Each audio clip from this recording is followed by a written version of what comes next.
Are you ready? Yes, I'm ready. Are you ready? Yes, I'm ready. Nice. That song, if you're anywhere near my age, belongs to Casey and the Sunshine Band in the 80s. And sometimes my friends and I still, from those days when we greet each other, we start with just those words. Are you ready?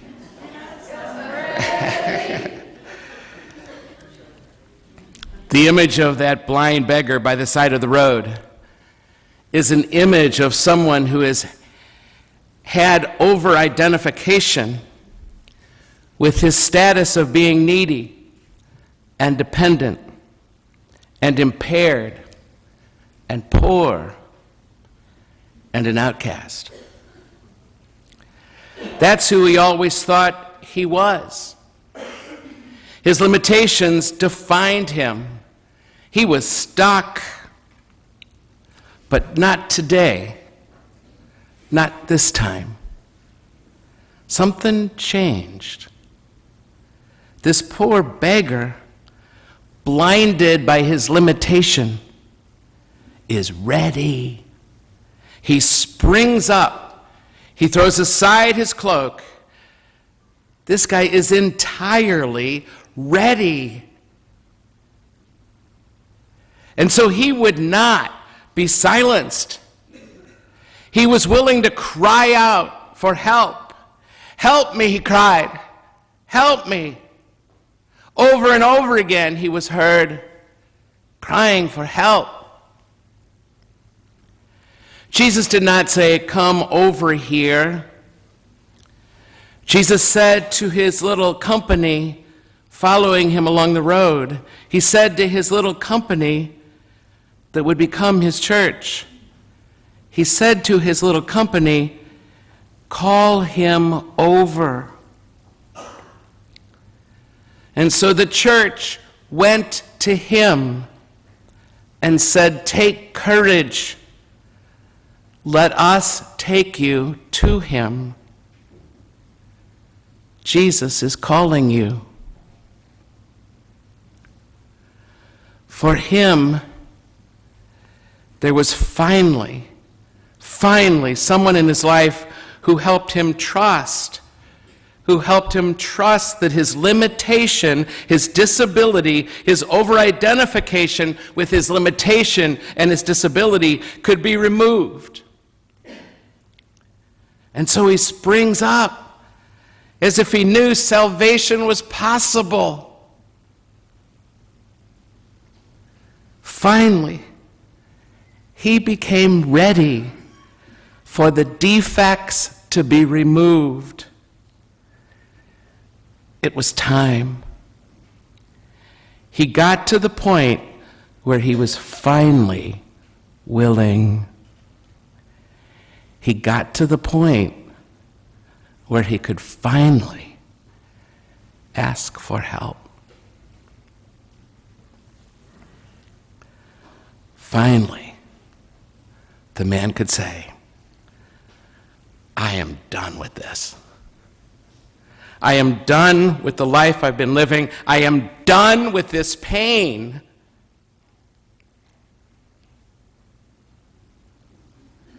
Have you ever gotten to that point? Have you ever gotten to the point where it was time to throw down that rock that you've been carrying for most of your life? Throw it down and throw aside that cloak and ask for help from people, for sure, but most especially from God?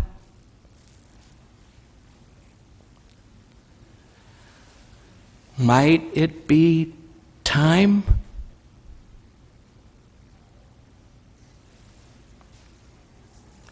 Are you ready to throw off that cloak of selfishness, your dishonesty, especially in the relationships that mattered most to you, to arrive at a new level of relationship with your friends and in your marriages? Are you ready, maybe even to throw off the relationship itself if need be? Are you ready to throw off the protectiveness with which you have lived your whole life? All the time and energy you spend protecting your time, your energy, your talent, your heart, so that you won't get hurt? Are you ready to throw off all that protectiveness with which you've lived your whole life? I watch the struggle of so many of our students. Sometimes to hear, this time of year especially, to hear about this amazing retreat called Awakening. They're enticed by it in many ways. They hear the students report about how it affected their life, and sometimes many of them say it's the best thing that happened to them in their undergraduate years. They hear that, they feel that pull, but they're not so willing. They're not so willing to suffer that choice and make the retreat, because it might put them behind, and maybe the cost of some sort of academic achievement might just be too high to take a weekend off from studying. Some, if not all of us, in some way or another, carry the burden of getting the best grades at the cost of our lives.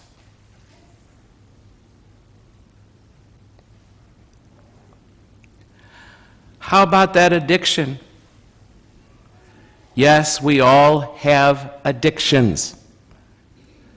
Those addictions in us that keep hurting, those patterns of living or maybe not living that keep hurting the people we love the most. But we're not yet willing to do the therapy or the work necessary, or join the groups perhaps that could help us, because it's so scary, or we just don't have the time.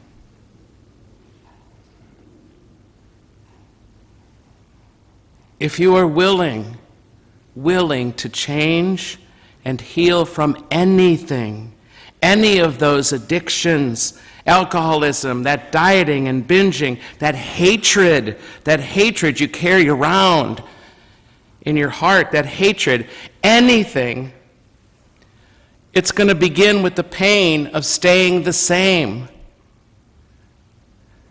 It's all going to begin with the pain of staying the same. To be ready is to wake up one morning sick and tired. Sick and tired, and say to the man or woman in that mirror, this has got to stop. This has got to stop. I don't want to live this way anymore. This has got to stop now. We get so stuck, so clenched. Our minds filled with tiny little rats. We don't even know who we are without it. Without all that hate. We don't even know who we are. Willfulness will not do this. Willingness does. To drop the rock, to throw that defect aside, we have to get the strength to finally realize that we cannot do this by our own strength. Willfulness does not do this. That poor beggar tried for years and could not will it. He couldn't make himself get up out of the mire, the limitations, the addictions of his life. He couldn't will it. He tried for years, just like you and I do. We try for years to fix that on our own. That's willfulness. Willfulness never works. It's not an act of willpower to change. Willingness can do this. To finally be willing to say, I've had enough. Help me. That's what it takes to be ready.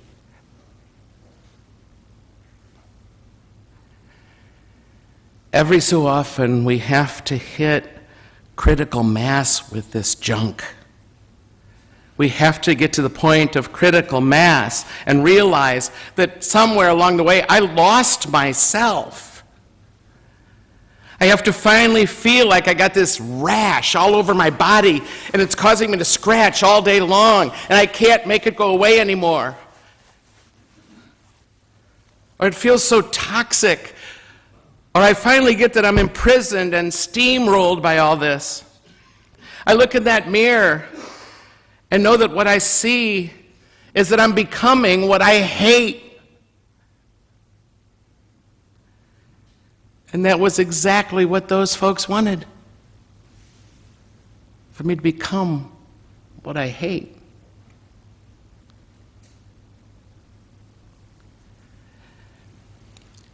Anne Lamott captures that moment really well in one of her recent essays. And she writes about it this way.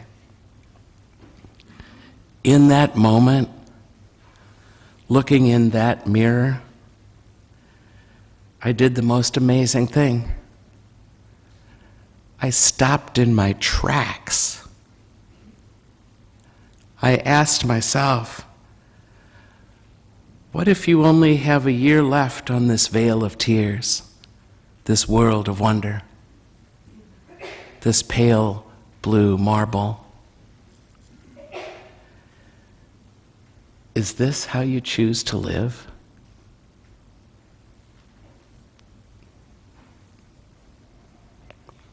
Of course not. She goes on to write, of course not. I want to be a love bug, because to have loving feelings, you need to do loving things, to take the action, the kind action, and the insights will follow. Wonder and service fills us, and we pink up like babies. Revenge empties our reserves, sickens us, and makes our skin look like hell.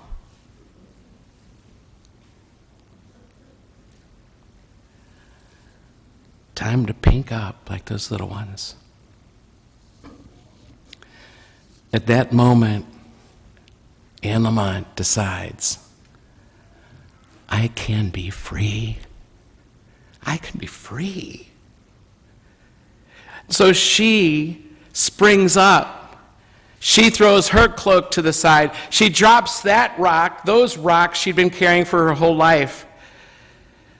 That's all it took to get it started. That's all it ever takes to get it started.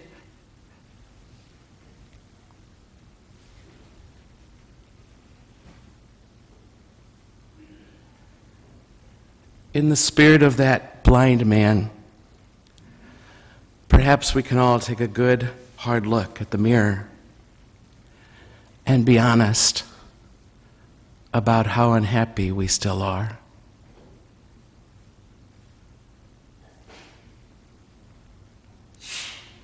So that it's our turn then to spring up and decide that it's time to throw that off, to take off that cloak, to drop that huge rock that we've been dragging through life, and trust in this Jesus whose strength can become our own, and live free. live free.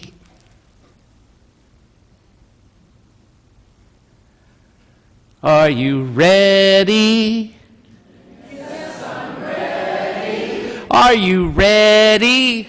Yes, I'm ready. Then it's time.